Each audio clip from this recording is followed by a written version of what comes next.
Hi everybody, it's your friendly neighborhood hanger Robert here. Welcome aboard Prendergast's Spitfire Mark 14E, I think it is. And a little PSA, because hey, it's D-Day, and for D-Day they brought back a bunch of old packs, and since I'm an old fart who has all the old packs, thought I would do a little overview here. Excuse me, Mr. Jet, I am trying to talk. I hear you going, Bert. I do not want your Bert. There, thank you, Mr. Horny. Gotta love a Hornet player that actually knows what they're doing. Yeah. As I was saying, since I'm an old fart that's had these old packs for pretty much ever, thought I'd go over them and tell you what I think, what's good, what's not good. And the nice thing is, if you do have some of these old vehicles that are in the pack, that's removed from the price, so it makes it even cheaper. For example, I had everything in the British pack and everything in the American pack except for the Cobra King.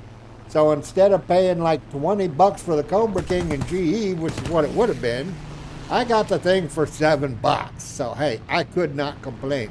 Plus you get some nice decals, some friggin' titles, and even if you don't want to spend any money, you can get a free decal that I will put right up here for you to see. That is actually quite nice. I hear another jet. So yeah, excuse you. Geez, 1, 2, 3, the pattern is full. The pattern is full. So let's start with the British pack, which honestly I think is kind of the better of the two packs.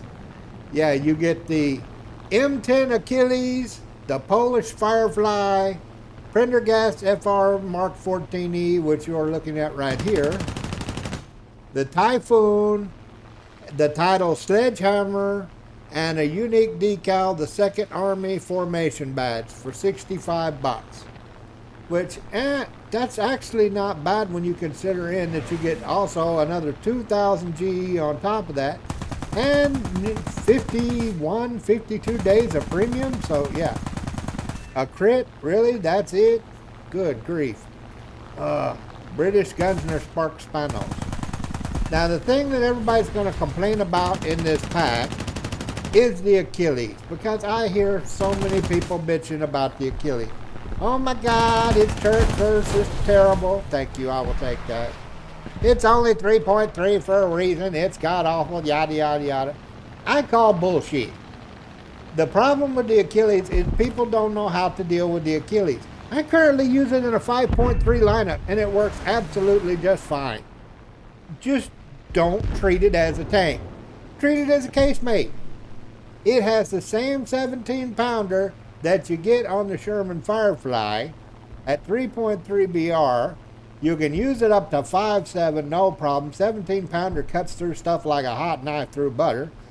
It's a great sniper tank, so just don't be trying to bebop around the map and whip your freaking turret around, because with that slow turret reverse, that don't work.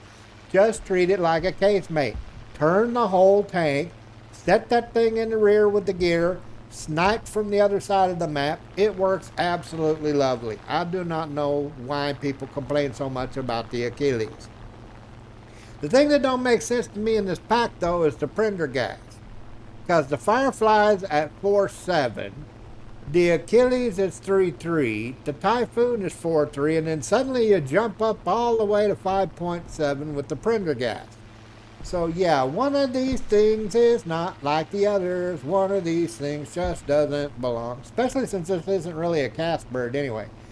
Honestly, if you're going to do this pack, I would take the Achilles, the Firefly, Typhoon, put them together. You've got your really great 4.7 SL grinding lineup, and then just use Prendergast for air events, or if you've got a 5.7 lineup and you want something to be an anti-cast hole. Because while this does get a bomb, it's not nearly as big a boom as the Tiffy's boom.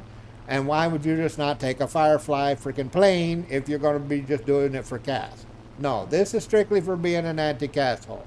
So yeah, with that lineup, I would say put the Achilles, put the Firefly, put the Tiffy, and then just leave this for your ARB. And it's totally fine. It's perfectly fine. Now let's look at the Freedom Pack.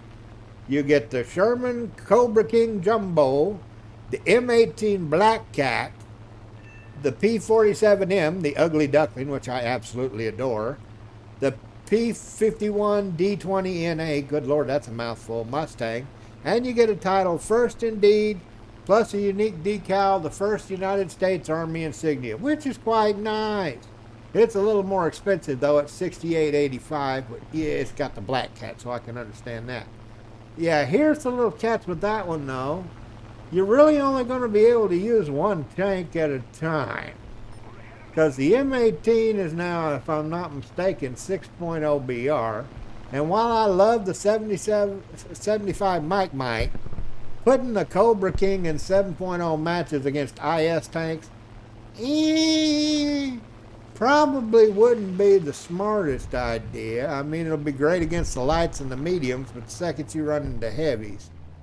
And I know a lot of people hate on the 75 Mike. Oh, it's too over-tiered, 5.7 is too high, yada, yada, yada.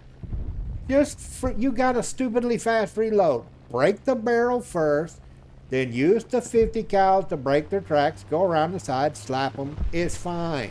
I just wouldn't be taking that thing into 7.0. Yeah, so what I would probably do, if you want this pack, which also gets 45 days of friggin' premium plus another 2,000 GE. So yeah, you're getting a lot of stuff here. I would probably put the Cobra King with the other jumbo that's in the tree, and then slap in either the P47M or the Mustang. Yeah, I've tried the Mustang. It's okay in air. It still has the P51 rudder jank. But in ground forces, you're not going that fast. You can put a buttload of rockets, like 16 rockets plus a couple of bombs on that thing. So yeah, as a fuck you Puma bird, that thing works surprisingly well. But yeah, the Thunderbolt definitely outclasses it in that. So honestly, yeah, I would say put Cobra King with the other jumbo, then probably put the P47M if you're going to be strictly a bomb truck. But if there's other casshole birds up and you need to be an anti-casshole, I would probably lean a little more on the Mustang. Now with the Black Cat, I'd slap both birds in with the Black Cat, slap the friggin' Hellcat from the regular tree, and honestly, you could up tier the Hellcat. So I would plop in a couple of 6.0 to 6.3 friggin' tanks from the regular tree, and you would have a pretty strong lineup. Because I mean, with the cats, all you do is flanky spanky. Hi, how are you doing there, sir? Thank you, I will take that. Yeah, see, that's another thing.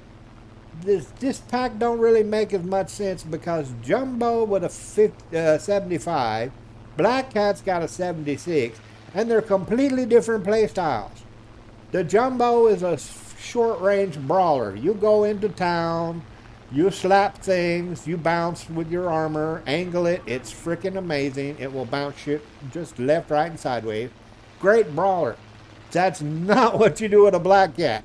Black Cat has no armor, best armor, and is a speedy boy. So that thing you want to go way around the sides, do the flanky and the spanky, and then run like hell, because sure enough, whoever you shot is going to be coming back in 5 seconds with a freaking plane who's going to try to kamikaze your ass. So yeah, this one makes a lot less sense to me than the British pack, simply because of the playstyle difference. That said, it's still a friggin' nice tank and a nice bird. I just wish they would have put something different there. Personally, if it was me, I would have put the T20 with the Black Cat, because they both have the 76. The T20, faster than the Cobra, it friggin' works better with the Black Cat. It is a lot more of a mauler brawler type, whereas the friggin' T20, you're more of a sneaky boy. And yeah, it would have been so much better of a pack that way.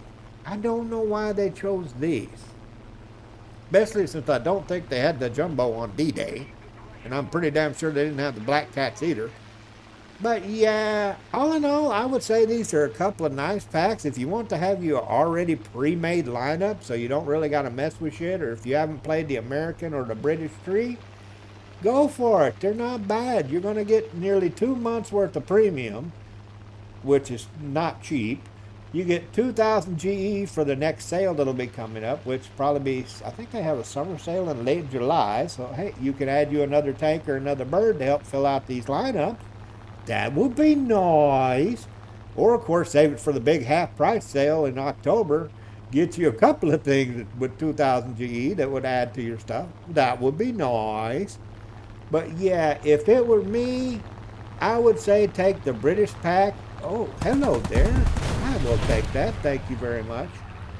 I would take the British pack over the American pack simply because I think you'll get more utility out of it. I mean, both have 17 pounders, so you're not going to be constantly trying to switch between two different guns with different velocities, different drop weights, different penetrations. The Achilles, like I said, long range sniper, works good 5.3, 5.7, so it's not going to matter. You can throw that damn thing into any lineup. As long as you treat it like a casemate, it's perfectly fine. Sherman Firefly, it's a Sherman with a 17 pounder. That thing is a beast. You can angle it well, and it'll friggin' bounce shit it really shouldn't bounce. Great gun, great handling. All in all, absolutely lovely. And the Typhoon, I mean, you get 4 20mm cannons, which will rip through most light and medium targets. You get a couple of big old screw you bombs to slap on there on top. Great. If you like boom and zoom, the Typhoon is just a perfect boom and zoom. So that lineup right there, you got 3 premiums. Bam, bam, bam. All of them generate good SL and RP. All in all, that is just a perfect pack. Like I said, this bird right here, the printer gas, just use that for your ARB stuff. Yeah, I'm going to have to pop an order because I can't see shit. Hello? Hello? Bad guys. Where are the bad guys? I don't know. They're the bad guys. The Americans, like I said, you're really going to have to make 2 lineups with that, and you're only going to have 1 premium tank per lineup. So I think that honestly cuts down on the utility of the thing. Because let's face it, if you're buying this, you're not buying it for the planes, you're buying it for the tanks, and the planes are just a nice bonus. That said, the planes in the American one, honestly, I would like a little more than the planes in the British one. Because while the Spitfire, as you can see, decent speed, great turn and all that, 250s just does not give you plenty of weight of shot, especially the British 50s. I don't know why, but I don't think the British 50s work as good as the American 50s. Maybe it's the belts. I don't know. Maybe it's me. Maybe it's just too damn spread out for me. But honestly, I would much rather have American 50 cals over the British 50 cals any day of the week. And of course, the big problem with the British planes is how many times have they nerfed spark spanos in the past 3 years? Usually the American 50 cals keep right on working. Oh, would you die, please? Oh, I'm going to end up running out of ammo. That's another thing. The Americans, you can just hold down the thing and go daga daga daga. So that works a hell of a lot better. And the Americans give you a lot more cast options. This thing don't get rockets. I think the Typhoon gets a couple of the RP3s, but we all know how shitty the RPs are. Yes, the Americans, you can take the HFARs, you can get the bombs. I'm not sure. It may even get the Uncle Toms, but don't quote me on that because I'm not sure. I have not used either one of those birds for cast holes in ages. But yeah, for strictly being a tanker main, the American birds are better, but honestly, the British pack, I think, is just all in all a better deal. But hey, like I said, remember, if you don't want to friggin' spend any money at all, you can get this lovely decal, which you can see up here on the screen. All you got to do is play 3 matches, rank 3 or higher in anything British, American, or the French. Yes, they let you do the French. So all you got to do is get 3,000 points. Boom, you get this lovely D-Day decal. And hey, who don't like lovely decals?